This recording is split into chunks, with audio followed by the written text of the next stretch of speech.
Ladies and gentlemen, boys and girls, children of all ages, Clashing Conferences podcast proudly presents to you the Five Fingers to the Face podcast. Yeah! Welcome, ladies and gentlemen. We're here to talk about some fighting. Yes. And look at all my friends that I brought with me today. Oh, my. Boys, we have a special guest. Are we going to treat him and use our manners, or are we going to be a bunch of jabrones today?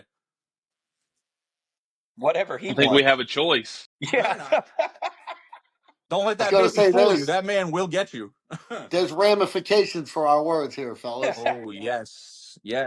Ladies and Yes, gentlemen, in sir. our very first episode, we have a very special guest for you, none other than Patrick Brady. I was reading this man's resume. It was longer than Santa's Christmas list. I couldn't even get to the end of it. All I know is the guy fights a lot and he doesn't lose a lot. So, Patrick, thank you for joining us on our inaugural episode. I really appreciate it. Well, guys, thanks for having me, and I'm glad I could come on and give you guys drop a little bit of knowledge on you about the fight world and the fight game and the ins and outs, and answer whatever questions you guys have. Now, if you were Macho Man, is that your Miss Elizabeth right there? Or?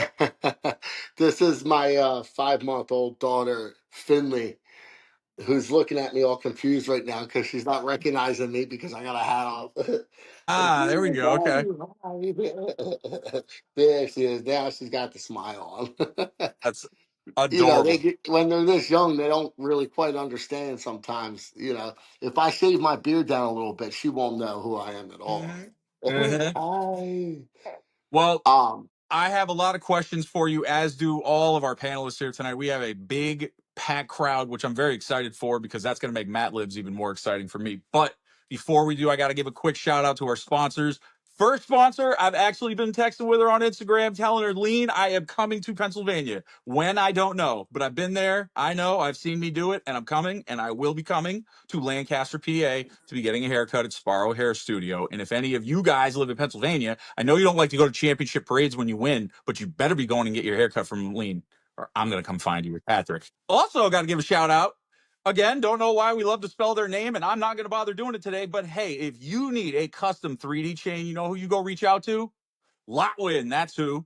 Hit them up. I can't wait to see everybody else's chains. I've been hearing about all the different guys in the Discord that have been buying them. So again, if you need a 3D chain, go out and reach out to Lotwin. The code is TCPOD. Put that in, you get. I'm in here. Sorry, boys. You're good. The baby's getting collected right now. It's all good. It's all good. She's cute enough. She gets a pass.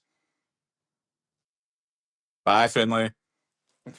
Bye. Say bye-bye. Bye, Munchkin. I think I did the sponsors. I think I did it right. I'm going to get out of it before I even say anything else. 3D chains. So here we go. 3D chains and haircuts in Lancaster. I'm familiar with Lancaster. I'm not too far from it. About 3 hours southeast of it. So now, Patrick, I have a lot of questions for you, as do these guys. Where are you living right now? So I'm just outside of Philadelphia in South Jersey, Washington Township, South Jersey. I'm going to be in South Jersey this weekend. I'm going to PaisanCon, baby. You going? No. What is it? What is it? PaisanCon? Yeah. So big what's this? convention. A bunch of Italianos running around? Bunch of friggin' Guidos and yeah, all those guys. We're going to be running around all the Sopranos cast. Gabagoo. Oh, yeah. All right, Patrick. So I love this because I actually got in on Bare Knuckle pretty early, and I did watch the first Knuckle Mania. You beat the brakes off somebody at Knuckle Mania 5. Again, your resume is a laundry list. So again, what made you want to get into combat fighting in sports? Well, 2016, I got sober, right? And for 2 years, I worked on me and my thinking, and then I decided to kind of pick up some of the working on my physical attributes, and a part of that was I did a boxing match for recovery to raise funds to help guys get into recovery houses. And at this boxing match, there was a guy who had done MMA, and with MMA, that I kind of just dove right into it, and like I never looked back. So it was kind of by chance. And yeah, I mean the stars just kind of aligned, and I dove face first right into it. And So do you, at such a later age, because you're a year older than me. So again, I'm just doing the math as you're talking, and I'm Hmm. thinking to myself, what in your 30s in your head was saying, let's just go, you know what I mean? Like I find that so interesting. And I've Yeah, also heard that guys that get sober are sometimes some of the most ravenous fighters. So you fall into that category. yeah. So it was like you said, I was 34 when I made my amateur debut. I got sober at 32. So at 34, um, I it was funny because I called the promoter after the boxing match, and I asked him if he would put me in an MMA show, and he asked me like, you know, what jujitsu do you have? Like, what belt are you in jujitsu? And I'm like, which jujitsu? I had no clue, like literally no clue what jujitsu was. I thought it was like some that's what type I of like, was that's what I was yeah, about to ask you was I know you said, MMA first. I get the bare knuckle fighting from the boxing, but hmm, with a lot of those MMA fights, I was watching the ones that were on the UFC Fight Night this past weekend. There's a couple of times where, the entire fight ends up on the ground. And I was hmm, like, you could be as good of a fighter standing up. You can be like Kimbo Slice and just like taking people's heads off. But if hmm. you can't defend and if you can't, manage yourself on the ground, you find yourself in trouble and then ended up, twisted up like a pretzel if you don't know, got some good jujitsu defense as well. So, Yeah, I mean that's pretty much what happened, right? Like my first amateur fight was was I got wrestled and I didn't know how to get up. Sorry, I'm moving rooms so we don't have to deal with any background noise. I apologize. No, you're good. Um I didn't know how to wrestle, right? And I didn't know how to stand up. And I got taken down. I couldn't get back up. So it didn't go well. And that was my first fight and my first I only lost two fights ever. One as an amateur and one as a pro. So that was my first and only amateur loss, my first fight. And then my last MMA fight, I lost because of an injury. I wouldn't say that I lost it, but I wanted to ask you about that. I actually watched that fight because you were actually talking some cash trash to him right before your mhm. injury. What happened? Yeah, so we both kicked at the same time, and my leg hyperextended, and I blew my knee out. Is what Mm. happened. ACL, MCL, meniscus, all at the same time. And I was trying to keep fighting, and like I was shaking it out, and I was trying to see if I could continue, but I couldn't. It wouldn't hold up. So I played college football. Uh, 2003 to 2007 at Widener University. It was a small Division III school in Chester, PA. And I actually tore my ACL in that same knee my senior year in college, and they put a cadaver in. So I had been fighting on and training on a borrowed ligament for throughout that entire time, right? Like from 2007 to I guess that was 2023. 2023, I tore my cadaver ACL. So it had done pretty good up until it didn't. Yep. Yeah, I mean, but to answer your original question, the MMA part of it was tricky in the beginning because like you think you're like this big tough guy and you got muscles, right? You're macho man, but then like some little scrawny 135, 140 pound guy gets his hands on you on the ground and you just don't know what to do. You're absolutely useless. And it's funny because like you think of it, you're like, no, you can handle yourself. Like, come on. And no, you can't.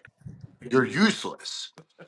If somebody knows what they're doing on the ground and you don't, you might as well just be an infant, just like my baby daughter I was just carrying, right? Like you're useless. And Yeah.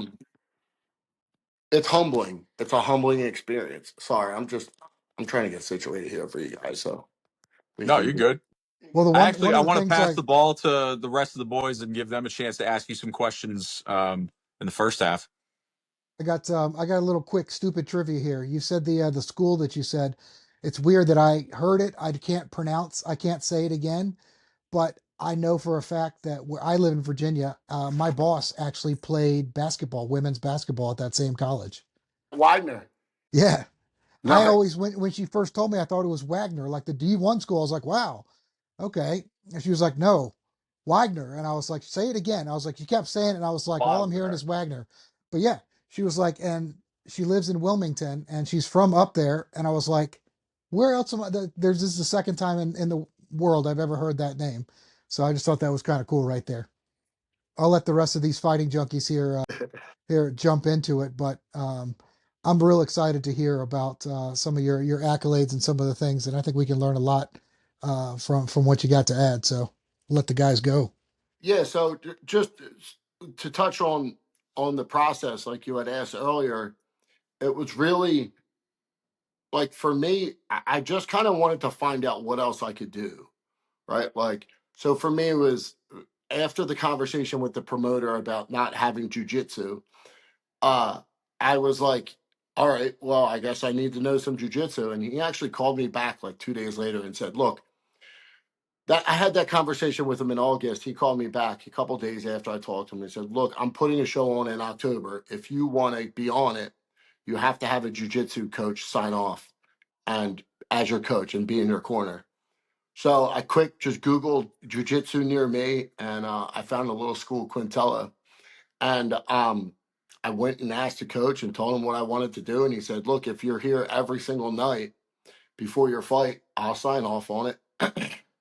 Like I said, that was the first and only fight I had lost up until I got injured, and it was as a result of not knowing what to do on the ground and not knowing how to get up. But at that point, I was addicted, right? And I was immersed in learning what to do on the ground, and um, you know, my the, just more fights, winning, winning, winning, and I fought at the time the number one heavyweight in the country in Raiden Keller, and I knocked him out in the second round. And my coach was telling me that he thought that I still needed one more amateur fight before I could turn pro. But against his better judgment, I turned pro anyway. And it worked out because I went on a 5 fight winning streak, um, where, with a bunch of finishes, a couple of them being submissions, not knowing jujitsu and all. So um, for me, like my fighting career was just seeing what I could do next, seeing what I could do next. Just, okay, can I do that? Okay, can I win an amateur title? Win an amateur title. Okay, can I go pro? I went pro. Okay, maybe I can make 2-0. Because my first pro fight was a decision. It's like, all right, well, can I get a finish as a pro? Second fight, I get a finish. All right, well, I want to be the main event. I'm the main event. And it was just kind of like I just pushed myself like to these micro milestones where I just wanted to get just a little bit. All right, now here, I never envisioned like fighting in the UFC or the PFL or BKFC at Wells Fargo. Like when I first started this, it wasn't like I need to make it big. It was just like, all right, let's see what we can do. Um, and from just little baby steps, I ended up going, all the way to fighting at Wells Fargo Center in my hometown in front of 18,000 people, which was pretty cool. Uh-huh. That's What awesome. from from a guy not knowing a whole lot about bare knuckle fighting, what would you say would be your best like finishing moves and not your submissions on the ground per se, but your best moves standing up on 2 feet?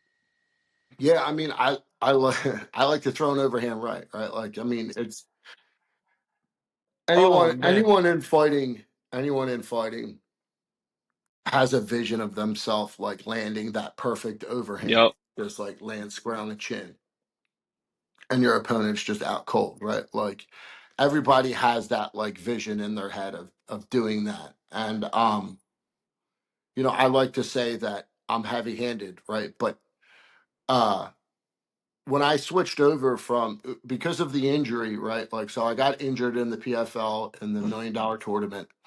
And because the injury was so severe, it was a longer turnaround for me to even get surgery, right? Like I tore the ACL and the MCL. So I couldn't get the ACL surgery until the MCL had healed.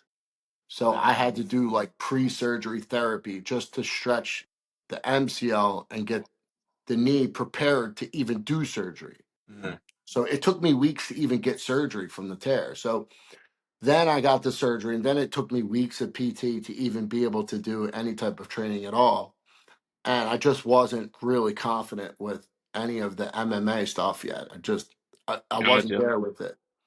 And that's when so Dave, I know Dave Feldman like on a personal level. Like so, he had always been offering me bare knuckle fights since the day he started it. And I was just kind of like focused on MMA and not interested really in bare knuckle.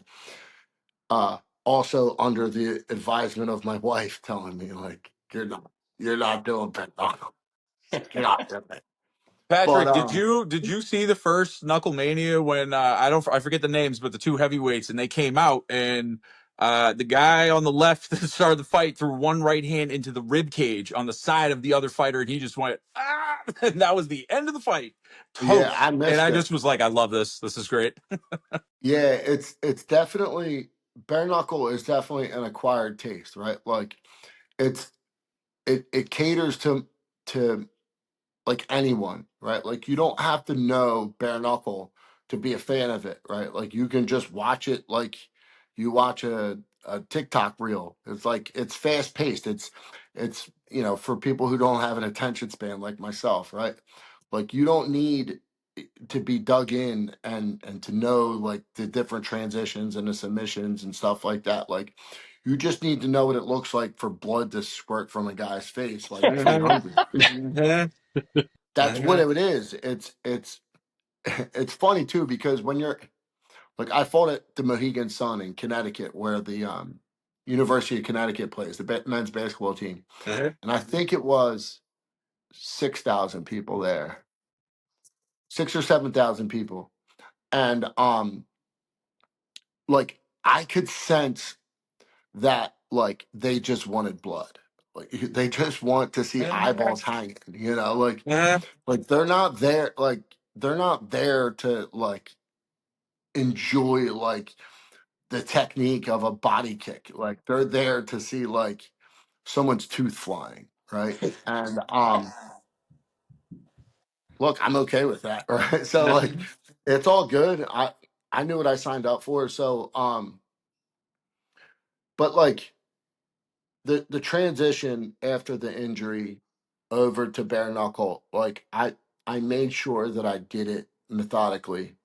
Like I at in MMA, I was a little heavier, right? I would get in at like 255 sometimes, 260, uh, knowing that I needed the extra weight in case you end up on top and you want that top pressure, or like the wall work when you're pressing somebody on the cage, you want that little bit of weight, extra weight. And I carried that weight with intent, like with a purpose. And when it came to bare knuckle, I knew that that weight wasn't going to be of any use, right? Like I knew that I was going to need to be a little faster and a little more agile. When I really started getting back into boxing, I was watching a lot of Alexander Usyk and watching his style, right? Like he's not like a super knockout guy, but like he just stays so busy and he stays in your face and he's there the whole time. The punches land because he's there. Um, Whereas in, sometimes a lot of heavyweights they like to set up like that big knockout punch where he kind of just stays in your face. And I knew that if I was going to be successful in bare knuckle, I was going to need to lose a couple pounds, and I was going to need to become a little more agile on my feet for sure. Do you think that stamina, which MMA or bare knuckle do you require more stamina? I was going to say MMA just because I think there's a propensity in bare knuckle for, the good night punch, at any moment. Well, with MMA, it's longer rounds, right? Mm-hmm. Like it's a 5 minute round, Yep. 3 5 minute rounds, right? Which is a Fair long enough. time. But bare knuckle is 5 2 minute rounds, right? Yeah, it's 5 2 minute rounds. So it's a shorter fight altogether, right? Like it's a 10 minute fight versus a 15 minute fight. And in a 5 minute round, like you have to be calculated as to like when to go and when not to go and when to burn the tank, right? So That seems there's a like lot. why. Sorry to cut you off. That seems like No, okay. why Kimbo Slice never made it. He would run out of juice in the first minute of the round and be cooked. Yeah, there's a Yeah, lot of and guys you see that punch themselves out. yeah, it's just a knowledge thing, right? Like it's not a matter of he wasn't capable of having good cardio. It was just not knowing like what to do with Right. it, right? Like and yeah, Kimbo Slice. That's a funny reference. Um, talk about eyeballs hanging out. Um, but the MMA is a more um it's a harder fight for your cardio. It's a longer fight. It's more of an endurance thing than bare knuckle. When I found myself sparring bare knuckle rounds, I could sprint. I could sprint for 2 minutes and take a minute off and sprint for 2 minutes, like with ease, with ease. And we always pick it up at the last minute of a round anyway, so it was not a problem at all. So it's Are almost you at like the cross. Mohegan Sun next month? Sorry, Paul. I didn't mean to cut you off, but I know we said Mohegan Sun. I know you guys are there. Yeah, no, I'm not scheduled to fight. I don't have anything scheduled anytime soon. Um, no, I mean right now I'm ranked sixth in the world in bare knuckle, right? Like they had me uh as number six. And so I don't know, I would assume that they're being a little more calculated with some of my fights, as to like, just put me out there with anybody. My my first fight was against an experienced Lewis Rumsey, right? So like my bare knuckle debut was against a guy who had already fought bare knuckle 5 or 6 times, right? Like, and I knocked him out in the second round. My second fight recently in January was against a guy who had 7 bare knuckle fights and was on a 4 fight winning streak, right? All finishes in the first round, and I took him out in the first minute. So my assumption is that they're gonna just be a little more calculated with who they put me out there with, and hopefully make a push for it and see where it goes. It almost sounds like they can't. You're almost. It's hard to find somebody who isn't going to embarrass themselves against you. It's okay to say it. Well, I mean, there's fights, right? There's fights in the bare knuckle for me for sure, 100%, and they're willing to give me a fight, and there's guys that are going to be willing to fight me. Um, but it's gonna have to be agreeable on all parties, right? Like I'm gonna have to be okay with the fight. Like the guy I'm fighting is gonna have to be okay with it. The venue, it's pretty much the stars are gonna have to align, right? Like, I have a construction company, right? Like I'm a contractor. I have 4 kids, right? 3 sons and a daughter. Um, I'm a busy man, you know what I mean? And I train, no doubt about it. Like you could say, if you're just paying around, right? Like this, I'm in my garage right now, right? So there's my Echo bike, right? Like my sauna, right? Like I'm always training, I'm always working out, I'm always in shape. But at 41, a camp is difficult, right? Like it's a lot. It's a lot on my body, and it's got to be worth it. It's got to be worth it for me to go back out there and risk as much as we risk getting in there bare knuckle. My last fight, I broke my hand, right? Um, They had to put a screw straight down the fourth metatarsal, right? They just came in straight through here. You can't really see it, but there's like a little punch hole. So what the hell happens? What happens to the other guy? Yeah, he was busted up. He was busted up. But He lost. He got knocked out. yeah, He got sent home. yeah. So So I was untouched through 2 fights, right? Like I don't have any, like nothing from two bare knuckle fights. I don't have any cuts, no scratch, like nothing, not a black eye, nothing. I was untouched through two. So against experienced guys that have wins. Um, so like I don't know. I haven't. Everyone is just like, "What's it like to fight bare knuckle?" And I'm like, "I don't know. I haven't been hit yet." well that Tell eliminates me, one of my I'll tell you about it when questions. I fight bare knuckle. Other than that, it's just been me punching guys in the face with no gloves on. Uh, so it's it's look, it's a really fun sport, man. It's a really fun sport, and it's the fastest growing combat sport. I want to say ever, Oh right? yeah. Like Oh yeah. even the UFC, as fast as it grew and is as big as it is, nothing grew as fast and is as big as bare knuckle. I mean, Yep.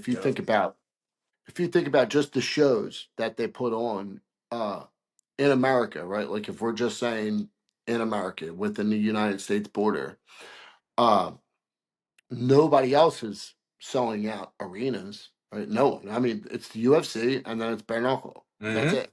Mm-hmm. Right? Like the PFL, I fought in the PFL. There was 200 people in the building. Right? There was nobody there. Now, obviously, they had a contract with ESPN, and they have their sponsors, and they whatever. Right? Like I don't think they're making money. I don't think they're making money.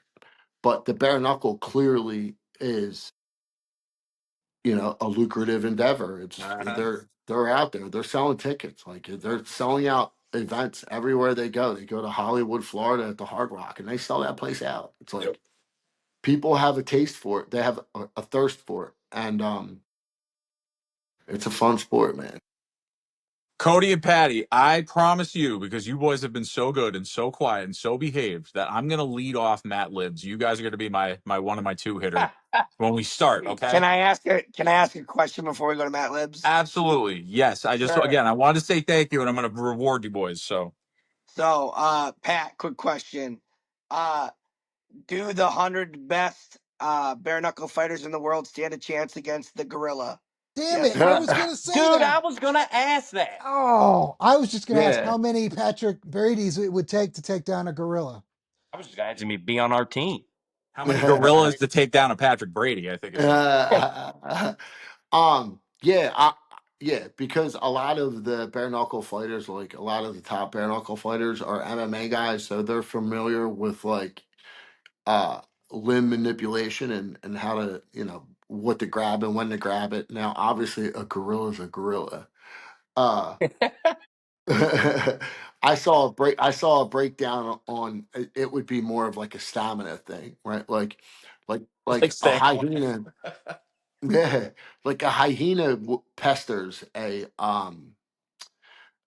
lion, right? Like 10 of them. They pester it, they nibble it, they bite at it, right? And the lion doesn't lose the fight because it's incapable of killing a hyena. Lion loses the fight because it's exhausted, Mhm. right? It just tires it out. And Yeah, my thinking, our plan is tire gonna that be gorilla out. I mean, yeah. we're gonna tell our friend Chris that the gorilla said that Daniel Jones sucks, and then he's gonna be the first one to go after the gorilla, That's a and good then he's fodder. plan. gonna be beat up.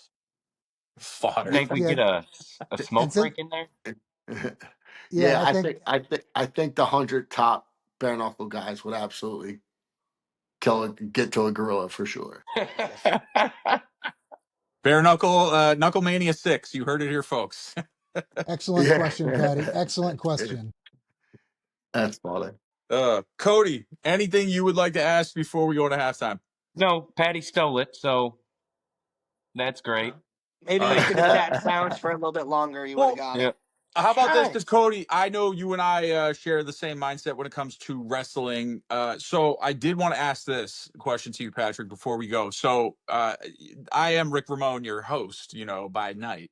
by day, I'm just mild mannered Matt, just an average Joe citizen, you know. So with that said, from your travels, do you feel like having a alter ego, a character, something to lean into, does that help you at all get ready for fights, or is that not a part of what you do and how you do it? That's a good question. Um, I wouldn't call it an alter ego, but it's definitely a different mindset, right? Like you kind of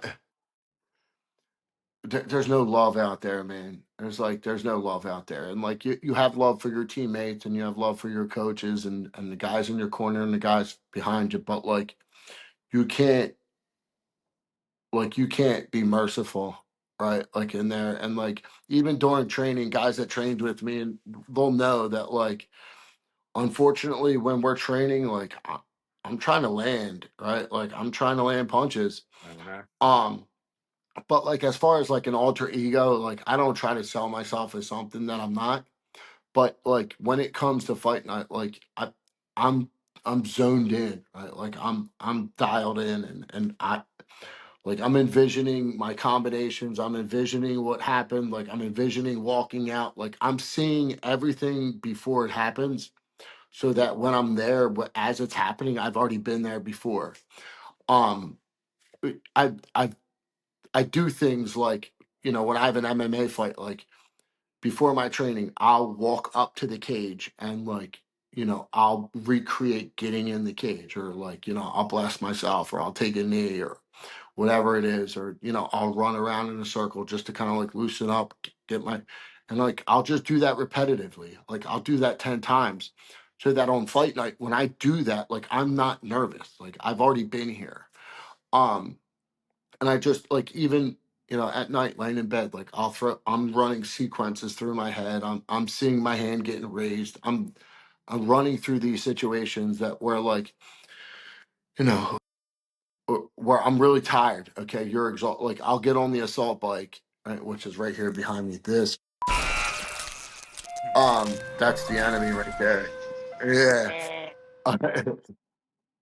But I'll get on the assault bike and I'll just exhaust myself, right? Just exhaust myself to a point where you can't stand, right? And then I'll put myself mentally in a position that I'm mounted and he's landing punches and you got to get up, right? And just mentally, I'll walk myself through what I need to do positionally to get out of there, um, while exhausted. So, there's no alter ego, but there's definitely a lot of preparation involved that has me recreating situations that I don't encounter on a day to day basis. Um, Well, another reason I ask is because I did see, again, I saw you talking trash in your fight before you got injured to your opponent. Like, no, you're not getting that move. And I have seen you on the mic again saying, like, Mhm. look, I'm too fast for these heavyweights. They Oh can't yeah, handle me. So again, I kind of feel like you've got that side to you. So again, is like mic oh skills yeah. also, or what you're gonna say on the mic. Do you practice that as much as you practice everything else, or is that improv? No, no, that's just who I am. That's just how I feel. That's just me being confident, right? Um, so I don't know, you know who John Jones is? Oh yeah. So Bones. I was, yeah, Bones, Bony boy, yeah, John. I was out in Albuquerque and I spent some time with John, and I got to pick his brain and see how he thinks and and learn from him. And for him, one of the things that he said to me was, we were actually watching one of Gordon Ryan's we were watching Gordon Ryan ADCC, his walkout, previous to one of his grappling matches, and I'm like, look how he's strutting. Like he's not like walking, he's not running, like he's not like, it's not like a get your heart rate up type of thing like I do. Like I come out, get a little moving, try to get my body loose, he's strutting. Like he looks confident. Like he's walking like a catwalk. And he's like, yeah, he's doing that because he 100% knows he can't lose this match. He knows he's not going to lose. And he only knows that because of the amount of preparation that he's put in. Right. So when I talk about these guys that I'm going to fight or I'm across from, or it's like, I know. like because I know what I do. I know who I am, and I know the work that I put in, and I know the type of caliber athlete that I am, and that he ain't it, right? Like now there'll be yeah. Now there'll be conversations that like will be about other guys, right? Like if you're talking about me standing across from John Jones, like, all right, I'm gonna change my tone a little bit, right? Like I'm not gonna say the same types of things that I'm gonna say when I'm standing in reference to Zach Kalmus, right? Like they're not the same guy. So what I'm saying, I truly, honestly believe. There's that's how I feel, and I was right. I cleaned him up. Like I got him out of there, and it wasn't even close. It wasn't even close. There wasn't like an argument to say that like oh it was this or that, and people will say it stopped early. Like dude, no, it didn't get stopped early. It got stopped late, right? Like it should have been stopped sooner, right? Like Connor, you could see Connor in the background screaming like, "God, end it! Like, stop it!" you know. And I've actually, it's funny. I've actually talked to him about that since then. You can't understand a thing that guy says. uh, but it's that just comes from knowing who I am and who I'm fighting, right? Like, um, and there's levels to that too, right? Speaking of Connor, right? Like there's levels of confidence to that guy. Uh That's all time that's high. a certain Man. level of confidence, right? Like, but that's what he is, right? Or was or whatever, right? Like that's what he did. And he acted that confident against guys like Aldo, who were legends, and then knocked him out. First round, 10 seconds, right? Well, he was even talking trash after he broke his foot or broke his Right. leg Yeah. on the ground, can't move, and he's still talking. He's talking, Oh yeah. just It said your wife was in me yeah. I was DMs. just about to say, I was like, yeah, he's talking right to the guy's wife, right about the guy's wife, right in front of him as he's got his Mhm. leg broken half off. Oh my gosh. Yeah, and that comes from confidence. That just comes from like you knowing your ability. Um, I think that with guys like him, there's a certain level of delusion involved that is necessary to break you through your actual capabilities. Um, if you tell yourself you're something long enough, you start to become it. And for him, he just tells himself and everyone else how great he is till there's nothing other than to become it. And obviously there's been some shortcomings in his career, but I don't know that they were ultimately shortcomings. Like the guy, look at where he is now. You know, what I mean? Like you can't say anything was a mistake, right? Like I mean, he's ended up where he is. I mean, other than some of the outside of the ring, mistakes. I'm sure he'll say the same thing, right? Like I'm sure the guys looks back at some of the stuff that he's done. He's like, maybe I would have done that a little bit differently. Um, I think we can all say that about a bunch of stuff. Yeah. Great Absolutely. answers. That was honestly, that was a great first half. I'm not gonna lie. I I enjoyed got one hearing more question. all right, go, man. Let's do it. What's your walkout music? What's your song? Give me shelter. Yeah, Rolling Stones, give me shelter. So Gotcha. I picked it because of the beginning of the movie The Departed. Yeah. Yeah. I always liked the beginning of that movie. I don't know why. Good Just it's a answer. great beginning of a movie. Mhm. Um, they're playing that song in the beginning of that movie, and I love it. So that beginning, like that chord on the guitar, and um, the it's just a shot away. I like it. Great Well, choice. that's a savage movie, and for a savage walkout. So Yeah. I think it sounds I don't think perfect. anyone else has that walkout song. Like, there's a lot of people who use a lot of the same music. There's a lot of I guys. say if you end up fighting for the belt, I think you need to get LL and he comes out and does I'm gonna knock you out to the ring. I think that would be. Yeah, that's a fun one. And then you knock him out. Yeah, I think he did that for someone before, though. I think Oh that's man! been All right, done. all right, I all think right. that's been done. Raspberries. Okay. All right, guys, we're gonna get into the half. We're gonna let our content manager go to the bathroom. He's been sitting in his chair all night. And after that, we'll do Matt Libs. See you in the second half. Bye. What up, everybody? The beard is here. Hey, I want to give a quick shout out to one of our sponsors, the law offices of William P. Harrington. Credit card litigation, Chapter 7 bankruptcy, estate planning, estate administration, guardianships, they do it all. As a member, listener, follower, supporter of our network, they are offering you a 15% discount on these services. So if you are in the Pennsylvania or New Jersey area, schedule your free consultation today.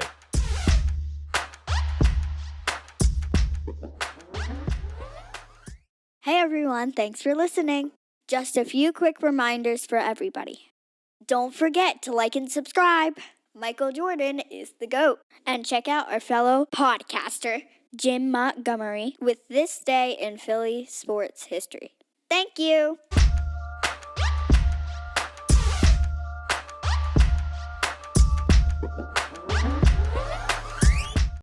We're back, ladies and gentlemen. We're not even going to sit here and talk. Let's just get right to the good stuff. It's time for Matt Libs. Content manager, if you will, the music, please.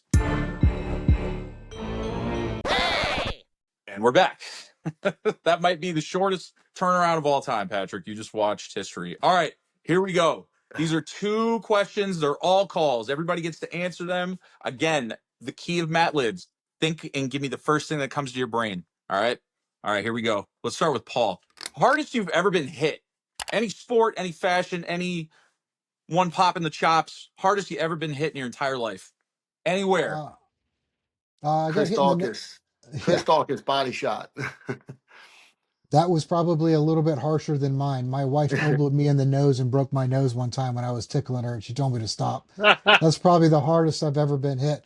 I didn't get it. Like my question I wanted to ask you was, what's it feel like to get hit? But then you said you never been hit, and I was like, all right, well, there goes that. Yeah. But yeah, she broke my nose, and now I only have cartilage on one side of my nose. But that was the worst, and that's like nobody's going to have any lower point than that. So Yeah, Bet you won't make them eggs like that again, will you? my teammate, Chris Dawkins, who at one point was number 9 in the world heavyweight in the UFC. Good friend of mine today, just all around great dude. Actually opening a gym up in the northeast section of Philadelphia called The Forge, and he's gonna have his own gym. And Chris is a longtime sparring partner of mine, and he's landed not one but multiple body kicks, body shots. And when he goes to the body, for me, it's pretty. It puts me down on a knee pretty quick.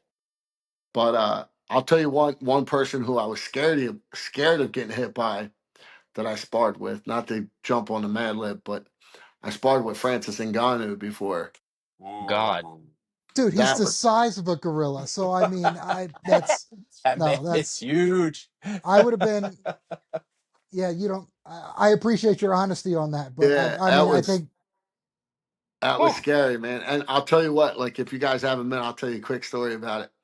So I was in Vegas with Chris to do his corner at one of, I think he fought at T-Mobile Arena, and we were out in Vegas, and I don't know if you guys know who Sean Strickland is, but the the the rumor, what is it? I don't know. The legend of Sean Strickland is that like he's the hardest sparrer like in Vegas. He just spars really hard. And I wanted to spar with him. I'm just like, yeah, I want to see what it's like. I don't know. Like everyone says that he spars hard, so I want to do that. So we had a common contact of ours that trained at Extreme, so I was able to get in there, and I did a wrestling practice, and Sean was there, and Sean asked me, he's like, "Oh, you coming back for sparring?" I was like, "Yeah, I'll be here tomorrow for sparring." So I come back the next day, and at Couture they do 5 minute rounds of sparring, and so Sean's, all right, you big mother effer, like let's get in the cage. So I get in the cage with Sean, and we go to war for 3 rounds. We just beat the brakes off of each other. More him landing on me, right? Like, because he was the faster, right, boxer style. He's good. Sean's good. World champion, good, right? And Sean was landed on me pretty good. And I was exhausted after 3 rounds, just smoked. I got blood running down my nose. And I come walking down the stairs. There's flipping Francis Ngannou standing at the bottom of the stairs. He's like, okay, last 2 rounds with me. And I'm like, damn it. I was exhausted. I was so tired. I was so tired from sparring with Sean for 3 rounds. Then I'm like, oh my God, that's Francis Ngannou. Right? Like, what am I gonna do? And I'm like, yes, let's do it. Right. Like, so I got grabbed the towel, wiped my nose off, and I did the last 2 rounds with Francis. And I'll tell you what, like I'm not scared, right? Like I'm not a scared person, right? Like obviously as I saw it after Sean Strickland, but standing across from Francis is a scary thought, like because if you piss him off, and I was kicking him in his bad knee too. At the time, he had just got knee surgery, just coming back from knee surgery. I was kicking it. Oh, sorry, excuse my language. I was kicking it, and I saw him getting frustrated that I was kicking it. Like, but you know, it was cool. It was a lot of fun. And the other person that's scary to spar with is John Jones. Like when you're standing across from John Jones in a cage and he's getting ready for a fight. Like, Would you Yeah. fight Paul's wife? what's that? Would you fight Paul's wife in defense of Paul? She keeps elbowing my man like that. We're gonna have a problem. But I think if I think another one that John Jones would be intimidating. He has such length. he I think that it's ridiculous. he's so good. He knows when to push, when to pull. He knows where to be. He knows where his feet should be. He knows where his elbow should be. Right, like everything that he does at the exact right time, exact when it needs to be done, and with the exact intention, at the right speed, at the right force. Like everything's perfect with him. Um, Great fighter, just and a great guy too. Really good dude to be around and learn from, So you've thrown punches with some of the scariest people in the world. That's yeah. for Yeah, sure. For absolutely. Hey, for Cody, sure. have you sparred with Francis Ngannou, or is that? Yeah. No, no, I think I'd Oh, fake an okay. injury. All right. I'd fake an injury. Call in sick that day. All right. What's the hardest you've been hit? Probably my son waking me up. He likes to Oh, right okay. hook me on my cheek when he's like, "Dad, get up!" Wow! Oh, shit, son. Okay, We got a The that's lot. fun. Of, the dope man trying to collect his money. oh man. That did happen once. Thank God for sobriety on It's that. all good. We could joke about it now, Cody. We're sober. We're allowed to joke Yeah, Mm-hmm. about it. I had Mm-hmm. to And we walk are going around to like get to that. Yes. Before we go, boys, we are going to give you a chance to discuss that before we sign off. Patty, was your daughter I beating took you a up too? I took a hit in a rugby game one time, and I got up, and there's 15 guys on a team for rugby. I think there was 65 people on the field when I got up from the hit. I was just seeing triple, and I don't know. I'm very head safety now. Concussions are a serious thing, but I don't come from that generation, so I kind of just like, all right, I guess we're running and seeing like triple for a minute here. Probably the hardest I've ever Mm-mm. been hit. Uh-uh. Yikes on bikes. I will say that my worst experience was when I was a kid. One of my friends, decided to tie a rope up across against the porch. Didn't see it, was running, caught the rope in my mouth, went yee, like it was Home Alone basically, except in my mouth. And then I rode down the stairs and I woke up in a hospital. It was cool. I was missing some teeth and all that. So not Good Francis times. Ngannou, but just fun times. So concussions. High school football. That's it. That's all I got to say. Senior year Yeah. high school football. Then they threw you right back out there, right? Of course. Of course. Yeah, you're fine. You're fine. Oh I know my what that's gosh. like. I played 19 years of football, man. Like my head was punished Oh, by yeah. football. 19 years. You It's weren't a playing lot. football. You weren't playing football right unless you had a headache. That's it. That's it. And it's they don't they have like limits on full scrimmages Yep. and full pad practices now, which is good, right? Like it's not necessary for the kids to be taking that type of punishment to their heads like we did. Um, but it does give you a certain level of grit, certain level of tenacity to know that like you were just throwing your body like a missile at each other all the time. Yeah.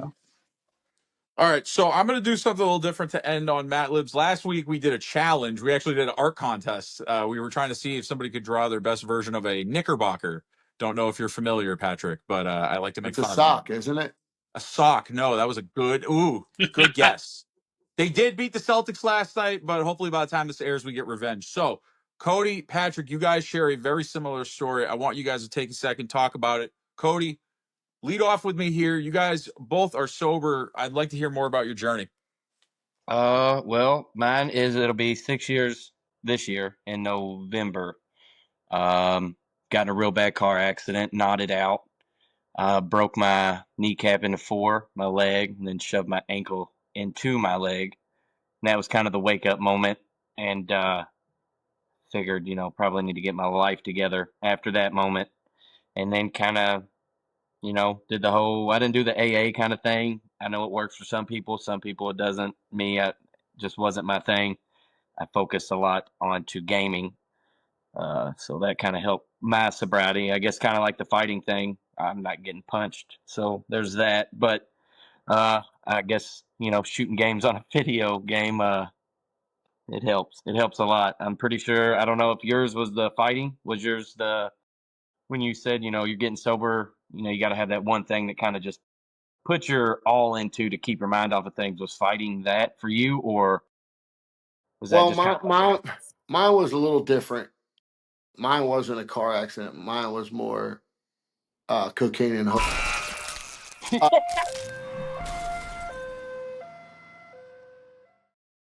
uh, it got a little crazy there in the end.